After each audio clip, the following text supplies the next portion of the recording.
Diabetes Connections is brought to you by Inhaled Insulin. Fast in, fast out, fits your lifestyle. And by Dexcom. Help make knowledge your superpower with the Dexcom G6 continuous glucose monitoring system. This is Diabetes Connections with Stacey Sims.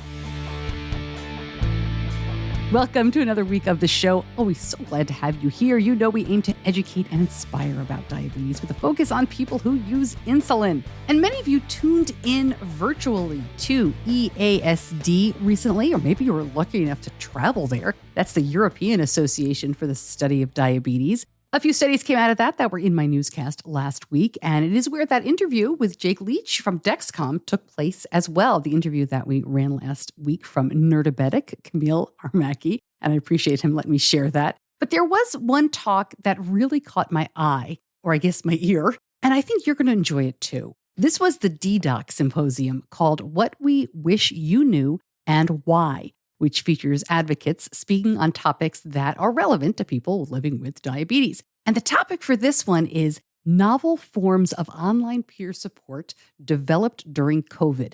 Basically, how did we stay connected during COVID? I found this to be really eye-opening. I mean, very creative and interesting people here, and not just US-centric, which is really important for us to keep in mind. I don't know about you, but during COVID, I tried a bunch of things. And you remember in 2020, we did some Zoom meetups. We did some different things on the show. I had more of your voices on here, but I found it very difficult to keep that going. Part of that is because, while I have an editor, I don't have a big team here. It really is just me. This is not JDRF or Beyond Type 1 or anything like that. But listening to these folks and what they did, and some of them have teams, but a lot of them don't. You know, they have good ideas and they just went ahead and did it. I found it to be very inspiring. And I think you might as well. Ddoc, what's that if you haven't heard about it? Ddoc was founded in 2012 by Bastian Hauck, who created the Twitter hashtag Ddoc, and it's hashtag DEDOC, to host weekly tweet chats for the German chapter of the diabetes online community. And then that grew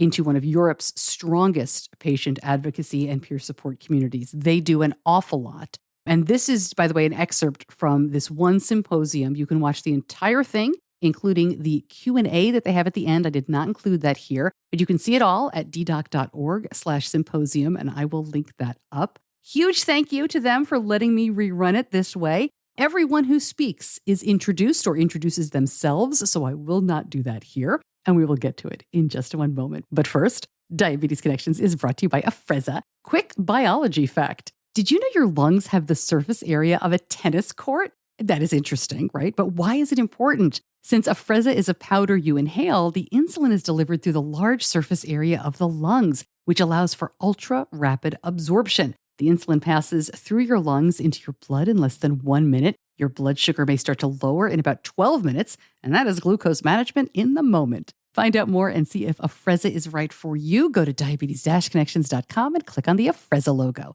Afrezza can cause serious side effects, including sudden lung problems and low potassium, and it's not for patients with chronic lung disease, such as asthma or COPD, or for patients allergic to insulin. Tell your doctor if you ever smoked, have ever had kidney or liver problems, history of lung cancer, or if you are pregnant or breastfeeding. Most common side effects are low blood sugar, cough, and sore throat. Severe low blood sugar can be fatal. Do not replace long-acting insulin with Afrezza. Afrezza is not for use to treat diabetic ketoacidosis. Please see full prescribing information, including boxed warning, medication guide, and instructions for use on afrezza.com/safety.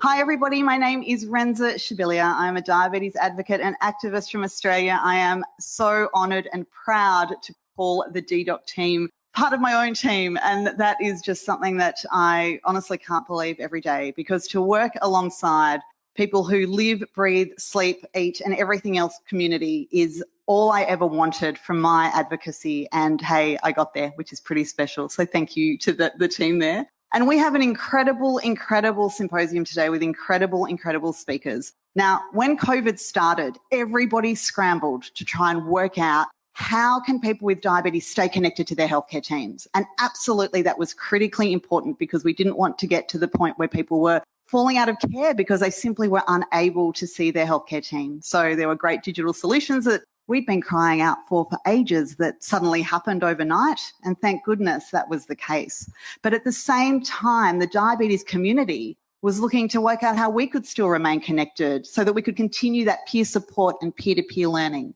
Now, in some ways, we were kind of already really well placed with that because so much has already been done online. But today we're going to hear from some people who had established communities and what that looked like when they needed to pivot. We're going to hear from people who created new communities during COVID and new platforms. And we're going to hear from individuals telling their own stories about how they found networks and communities to help them through. I call peer support life-saving and life-changing, and it absolutely is. And you are going to get a chance to hear about that today. So that's enough from me right now. I'm going to introduce our first speaker, the truly remarkable Andrea Lindberg from France, who is going to talk about her work in community support. Andrea has been an absolute voice of the diabetes community for a number of years, and we're absolutely delighted that she's going to come to the microphone right now. She looks very nervous. Make her feel very welcome, please.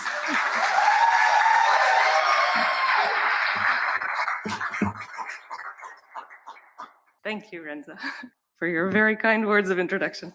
I'm so honored to be here to speak with you today. I've been living with type 1 diabetes for 25 years, and right from the very beginning, I sought out peer support because I did not want to live with this all by myself.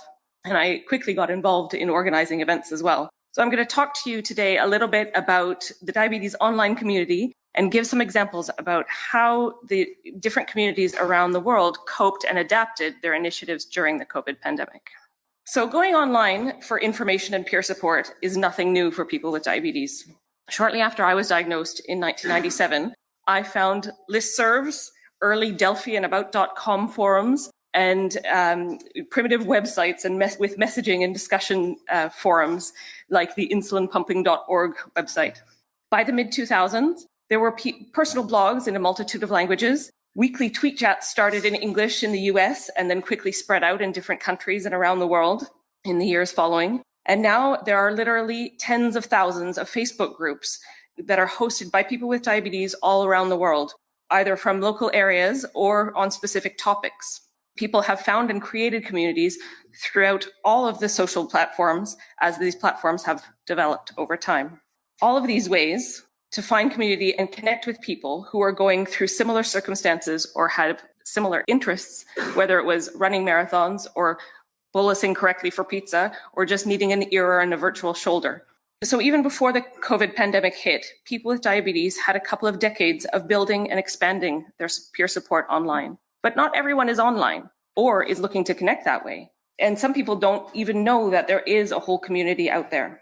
In COVID, and especially during that first lockdown in 2020, there was an accelerated use of online peer support, and I'm going to give you just a few examples. In the short amount of time that I researched what I was going to talk to you about today, I realized that I could fill this 90-minute symposium just with incredible examples from around the world, but Renza's going to cut off my mic in 5 minutes, so I'm going to stick to just a few. And I'm going to start in France, where I live, and where I've been organizing monthly meetups that have gone virtual in the last 2.5 years. But I spoke to Salih from local diabetes association on Mediterranean coast near Nice, which is entirely run by patient volunteers. Before the pandemic, they had cooking workshops and physical activity workshops specifically for people with type 2 diabetes. And as soon as that first lockdown went into place, they transformed both of these onto online events. They kept the same 10 to 12 people limit, and they kept the same times and days of the week as was offered in person. And very importantly, they offered technical support for people who needed it to start using these online tools like Zoom that so many of us discovered in early 2020. They also kept in touch with participants and all of their association members between the online meetups with weekly emails where they sent out exercise sheets and menus and recipes that had developed during the meetups. At a national level in France, a patient-run telephone support line was put into place by the French Diabetes Federation, open 7 days a week from 10 to 8 p.m., and was staffed by people with diabetes who received some training in listening and peer support. They were able to give accurate information and reliable resources to people who called in with concerns about diabetes and COVID.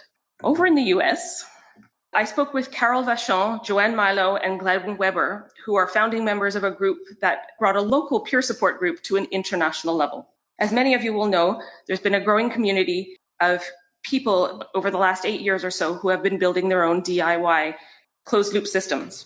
The community support has been instrumental in both the technical side of building these systems, but also how to use them safely and effectively. In 2008, there was a small such group in Southern California who wanted to support each other, exchange information, and give technical tips and tricks. They scrambled to find venues to hold meetups at first. This picture is a loop build party from England, but it would have looked the same in Southern California.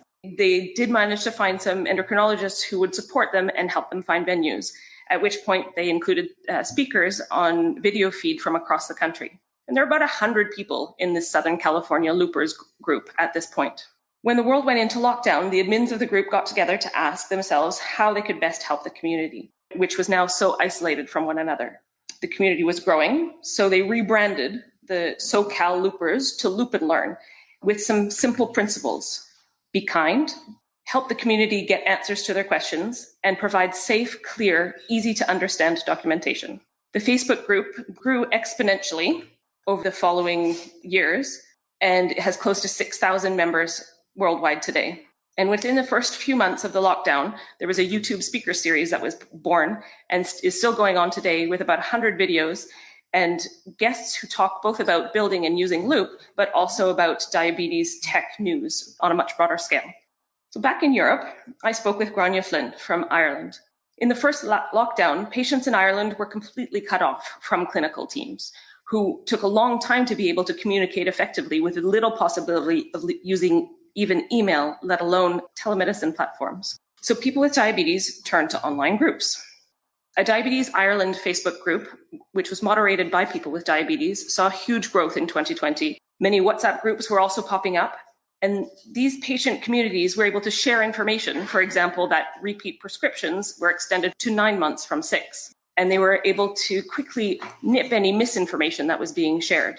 A local support group in Dublin started hosting their meetings online and quickly tripled the number of people participating. A local group in the west of Ireland also started hosting their meetings online and took advantage of the fact that they could bring in international speakers without the cost of international travel.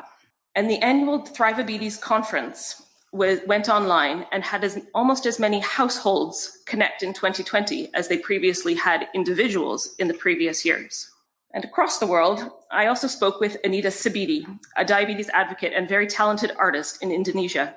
She broke down their initiatives into 3 categories.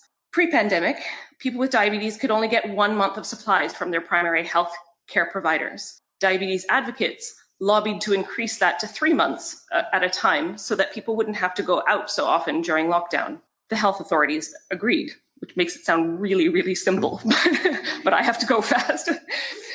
They were also fundraising events online to be able to collect money and donate glucose testing supplies, as they are not covered in any healthcare plans in Indonesia.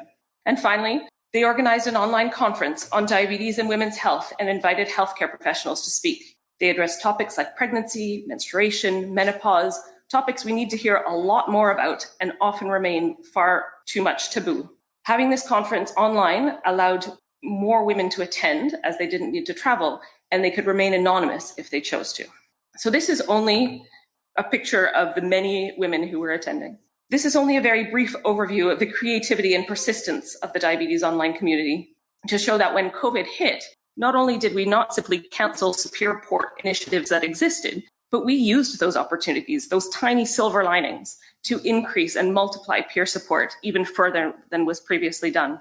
Online communities enable us to find people like us, talking about topics that we're interested in all over the world, 24 hours a day. Diabetes is hard and it can be quite isolating in the best of times, but we don't have to do this alone. Thank you.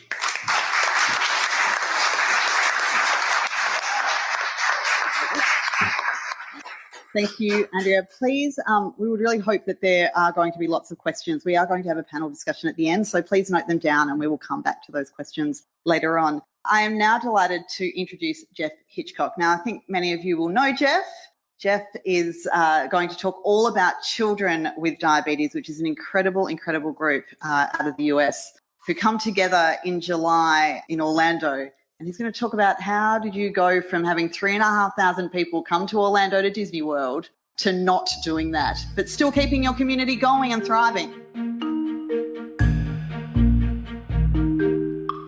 Right back to Ddoc in just a moment. But first, Diabetes Connections is brought to you by Dexcom. And when we first started using Dexcom, it was December of 2013, and the share and follow apps were not an option. I just had lunch with a new diabetes mom, or her child had just been diagnosed recently, and she was stunned. She was just stunned to hear something like that. But, using share and follow apps, it makes a big difference. I think it is really important, I said this to her, to talk to the person you're following or sharing with and get comfortable with how you want everyone to use the system. I mean, even if it's your child, right? These are great conversations to have. What numbers are you going to text? How long will you wait to call? That sort of thing. That way the whole system gives everybody real peace of mind. And I'll tell you what I absolutely love about Dexcom Share, and that is helping Benny with any issues using the data from the whole day and night, not just one moment. Internet connectivity is required to access separate Dexcom Follow app. To learn more, go to diabetes-connections.com and click on the Dexcom logo. Now back to the Ddoc Symposium, where Jeff Hitchcock is about to talk about Friends for Life.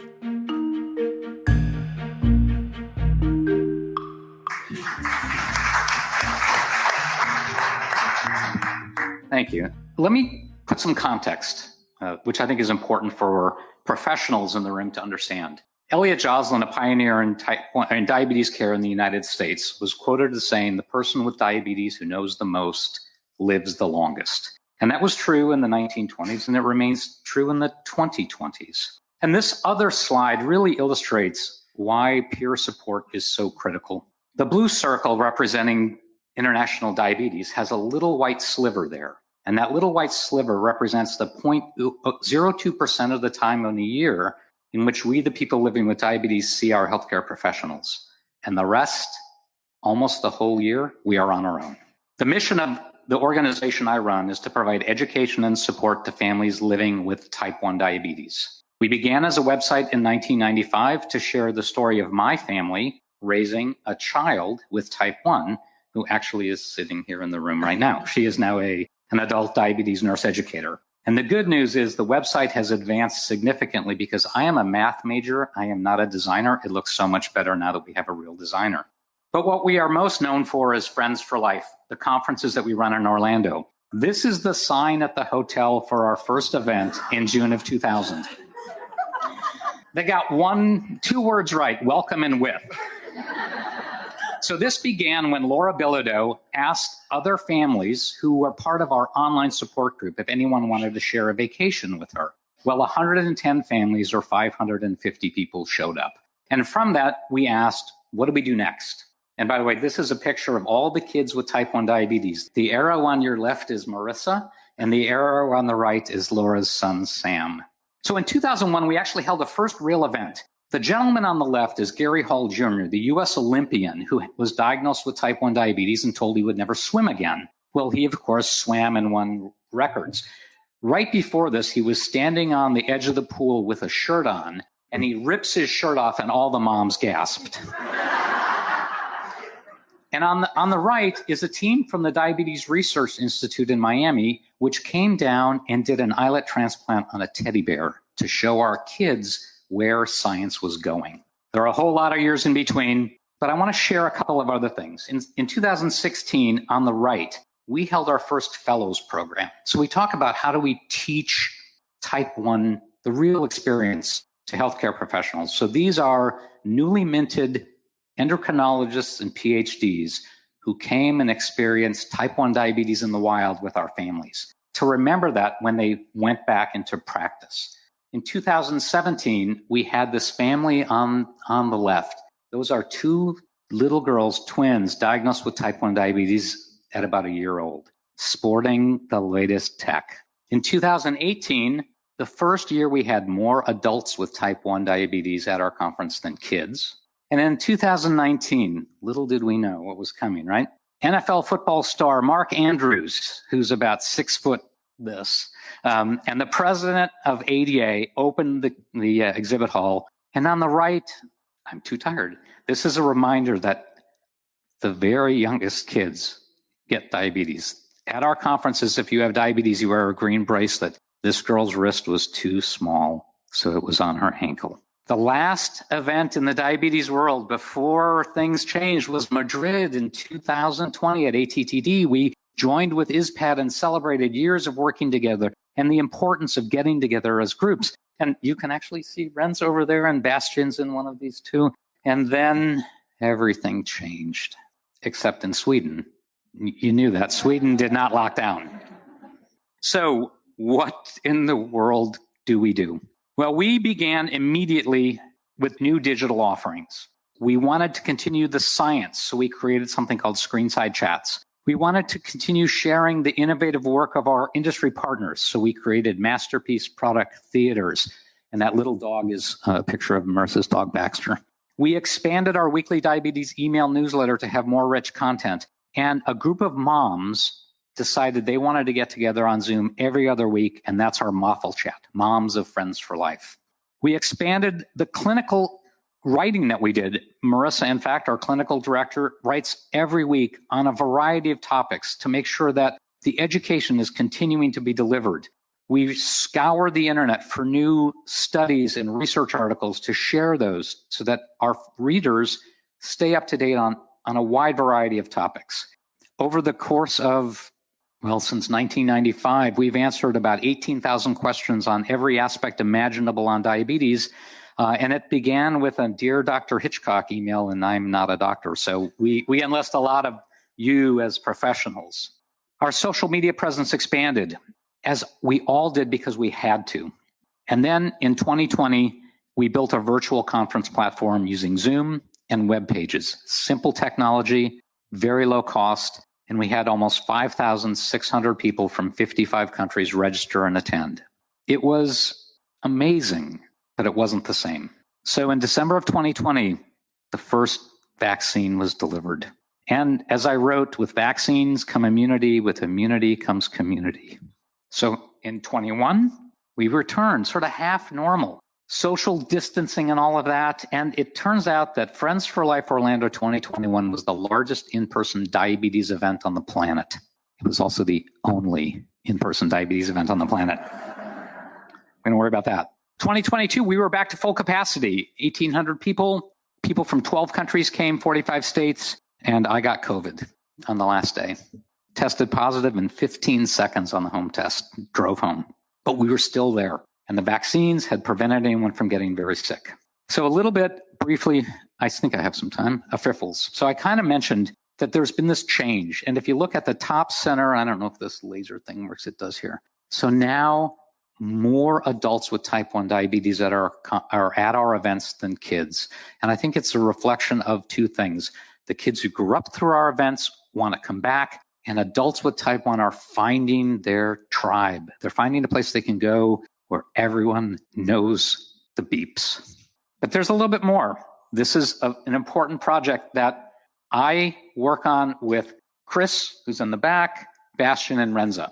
If you don't know Sparrow Rose, please look it up. We raise money every year to help families in under-resourced countries to receive insulin and diabetes care supplies, and we focused everything this year on helping families in Ukraine. At ATTD in 2022, as the world began to open up again, we recognized the founders of that conference, Tad and Moshe, for bringing innovation in diabetes care to patients sooner. Their work has been instrumental in that. At ADA in New Orleans, we held a whole bunch of events again, helping connect families with type 1 diabetes with the people who build the products and innovate for us. This is our digital reach in 2021. We don't have this data for 2022 yet, but it's significantly more than we had in the years before. But remember why. So, thank you.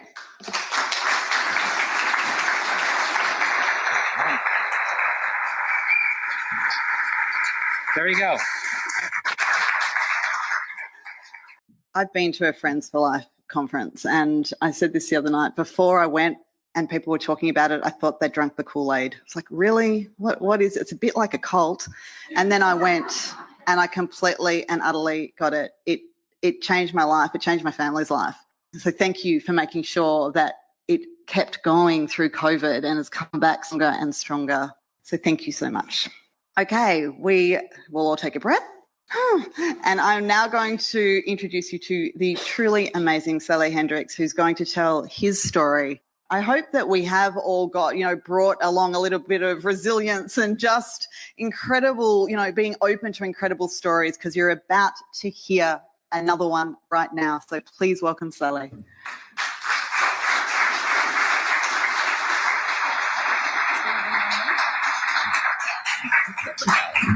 Thanks. Good afternoon, everybody. I'm a little bit nervous, but anyway, with my two previous people, Andrea and Jeff, what I'm actually introducing is it's not new, but in COVID, it became new. The new diabetic amputee community came with peer support, peer advocacy. It was a sad time, but we reached out to each other. And it was something that we never knew that COVID would actually bring us together. We never knew that. We reached out with media, and it was just comforting to, as it states here, comforting to realize that you're not alone, and you're never alone. And we reached out with WhatsApp, Instagram, and Twitter. And the power that the peer support actually gave people was phenomenal. It was really phenomenal.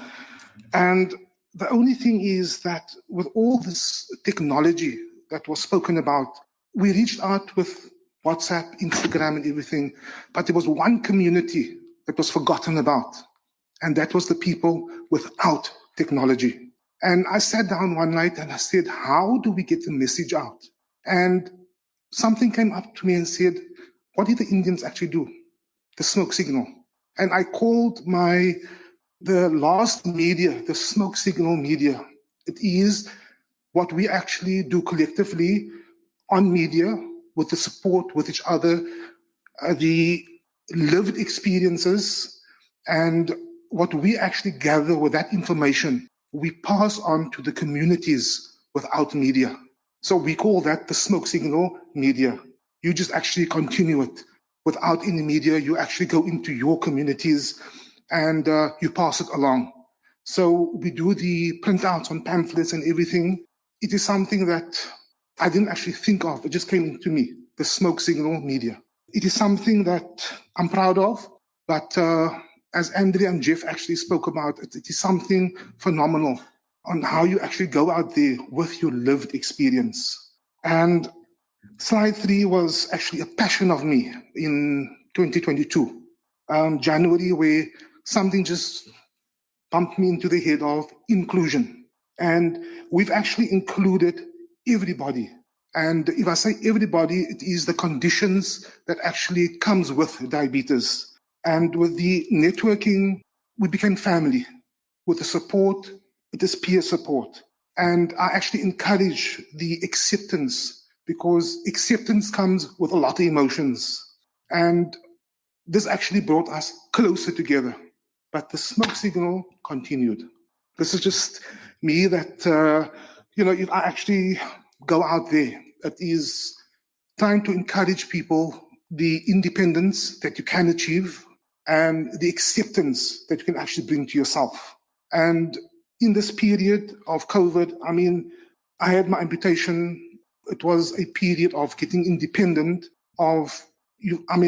driving around yourself to various sessions of doctors, your rehab and everything, continuing with your exercises, getting the right paperwork so that people can see. You don't have to be embarrassed that you're actually amputee or a diabetic, or a diabetic amputee.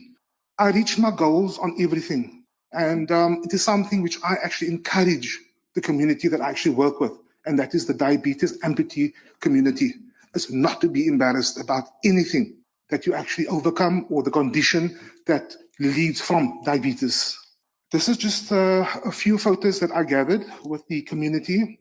We're all diabetics and all amputees. The only person that actually, I don't want to cry, but it is something that the lady Fatima, just 3 weeks ago, she became a double amputee. She also suffers from Graves' disease, hypertension, and it's conditions which just continues. But the support that we give her, it is something that carries her through. As a double amputee, before I left, it was just actually just phoning around to people.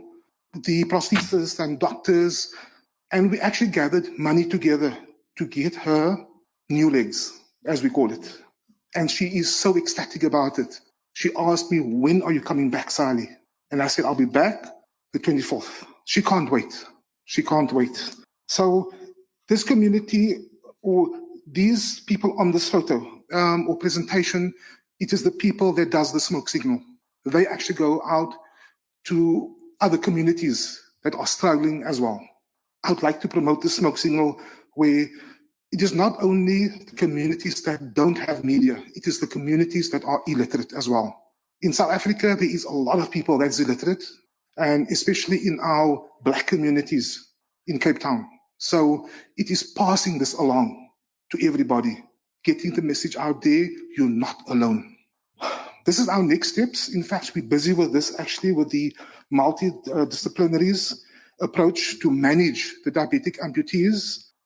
We've got in this little circle that you see, it is the doctors and physios, endocrinologists, podiatrists, which we're actually busy with now at this moment to actually, we approach them on a low-cost support, but a lot of them is actually doing it for free because it's people in our communities that cannot afford healthcare.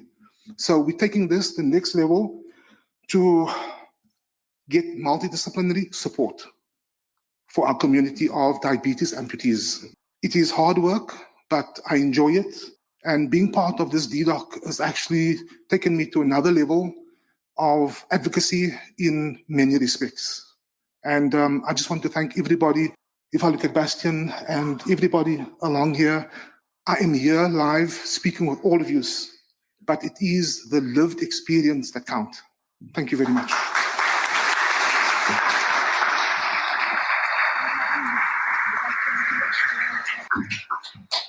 You know, I've worked in diabetes organisations for 21 years now, and I can't tell you how many times I sat in rooms when people said, how do we reach those hard-to-reach communities? And about 5 years ago, I started calling people out when they said that.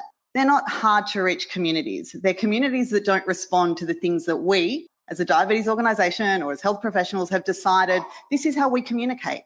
The idea of going to people where they are is how we need to think about reaching the people we've not been able to reach before. It's not about people being disengaged. It's not about people being hard to reach. It's about not finding the language that they need for us to speak to them, to help them. So thank you so, so much for highlighting your experience of how that has worked so, so brilliantly. Thank you. Okay, we have our final speaker before we have our panel discussion, and I'm so delighted to introduce Tom Dean, who started something during COVID. And he kind of used something that was established, but there was a new bit to it. And he's going to share about just what does it mean when you get to actually talk on Twitter. Come and share your experience with us, Tom, and tell us about your community.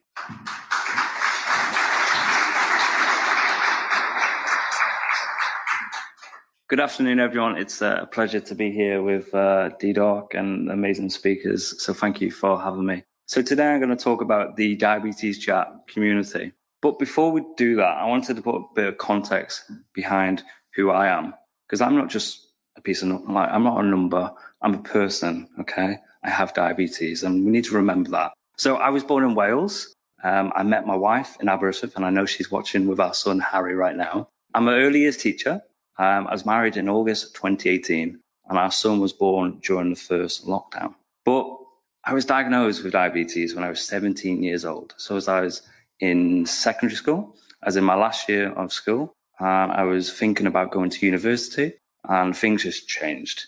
So yeah, I was 17 years old. So Diabetes Chat, right? The idea came from where I was at home one night. So for 15 years living with diabetes, I basically didn't tell many people, didn't tell friends, didn't tell colleagues, didn't really go about embracing my diabetes. Because you know what? I was embarrassed. I was scared what people would think, and I just wanted to be normal. And like I said, I was 17, and a few years later, I went to university, and I just wanted to be normal. I wanted to be one of the boys, having a great time, and I had diabetes, and I didn't want to tell people. So recently, I got Libra, and it was life-changing. So 15 years I've been crying out for technology. I had a letter through the post I had COVID at the time.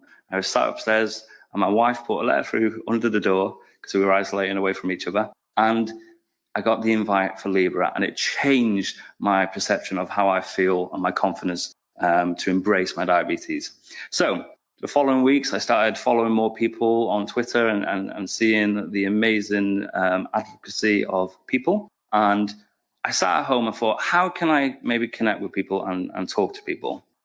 So on Twitter, it enables you to have the Twitter Spaces. And I've been on many Twitter Spaces for football or different things. So I thought, why don't I set up a chat one night? And this wasn't a thinking about there's going to be a growing community. It's just a one-off thing, maybe. Okay, and we'll see if anyone wants to come along and talk to me. Okay. So there's a picture there of the evening of about to go live on Twitter. And Harry and Kat were having a cup of tea. And then 10 minutes later, they went off to bed. And I pressed the live button. And you know what? Someone came. And Flipper and Serena came along and they spoke to me. And I was like gobsmacked, right? Because it was just amazing. And what this community is it's an international global community. We have had people from all over the world that have joined us, from Australia, from different parts of Europe, America, and it's for everyone. Okay. So the mission statement, you can read that for yourselves. But for me, it is bringing people together. It is sharing lived experiences. It's talking. It's hearing these amazing stories that we've heard today. And there's so many lived experiences out there in front of me here. And it's connecting with people and not feeling alone, because that's what I felt. And I hear so many amazing stories now of people feeling that they can talk and come on our community. So within our community, we host weekly chat spaces, and we do different features within the chat. So we do weekly polls, so we can get some flow discussion going. We do a diabetes news segment, so we have some news segments, and one of my co-hosts, Chris, will present that and tell the listening audience of what's been happening, what's coming up. And then we do a bit of a fun fact. And also I wanted to say as well that the people behind the scenes, the people, my team, my co-hosting team, the admin team, they are all people with diabetes, yeah? And that's amazing. And the biggest thing, what I feel that brings people together in this peer support group is the speaking, the guest speaker chat, and the open forum.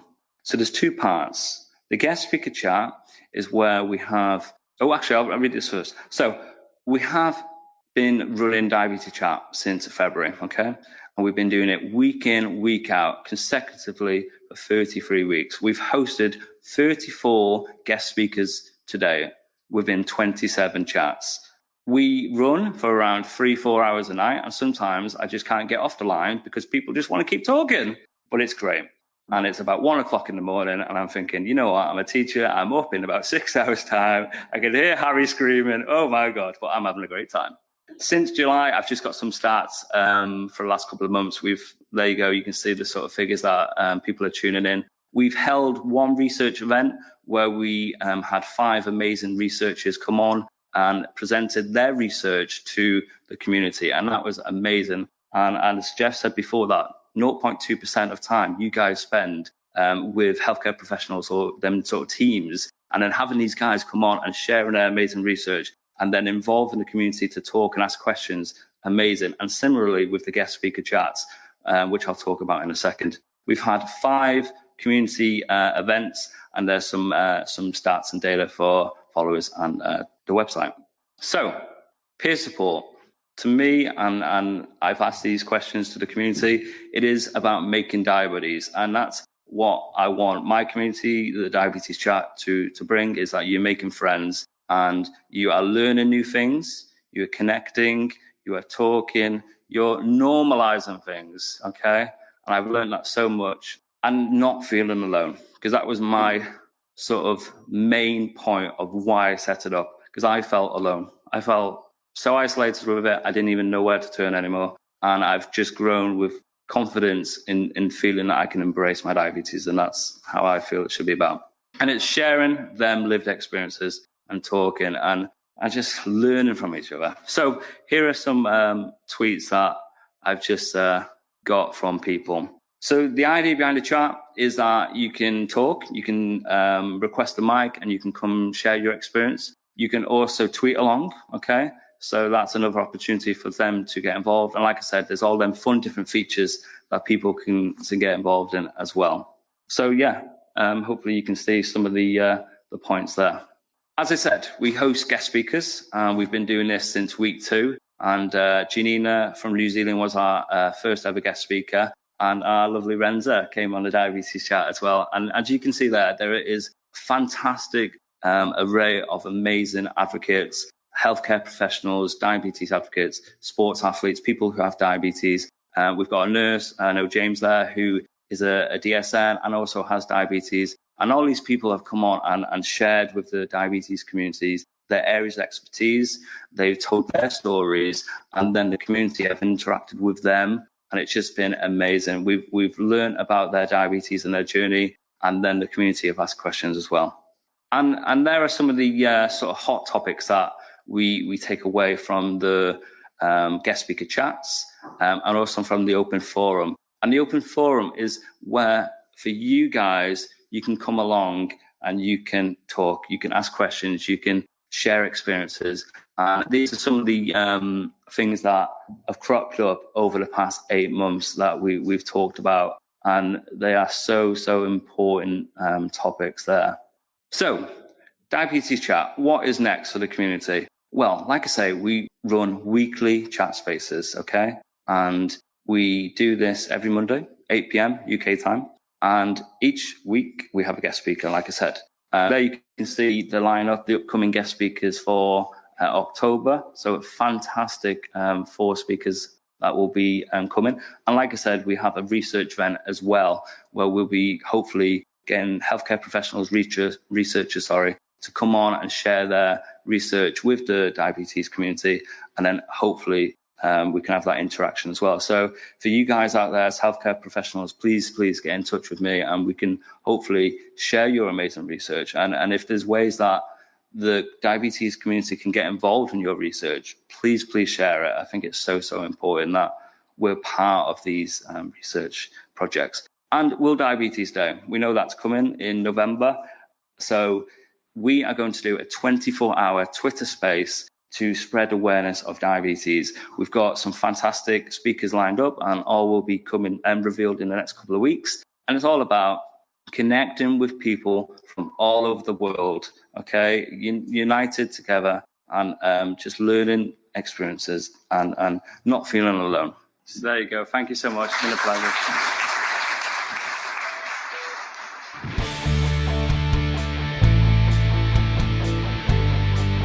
You're listening to Diabetes Connections with Stacey Sims.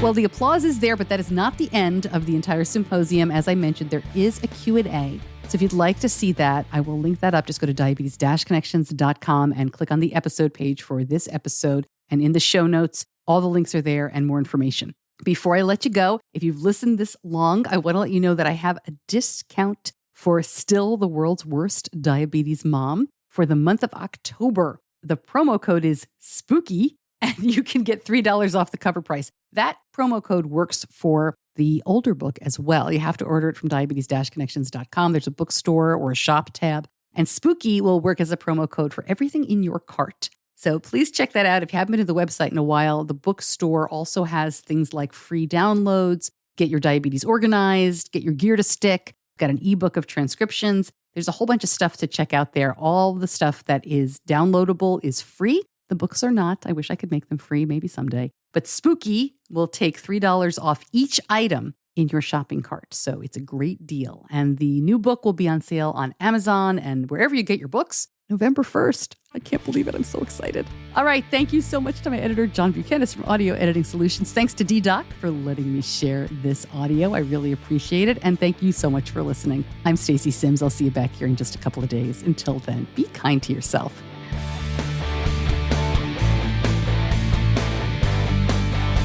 Diabetes Connections is a production of Stacey Sims Media.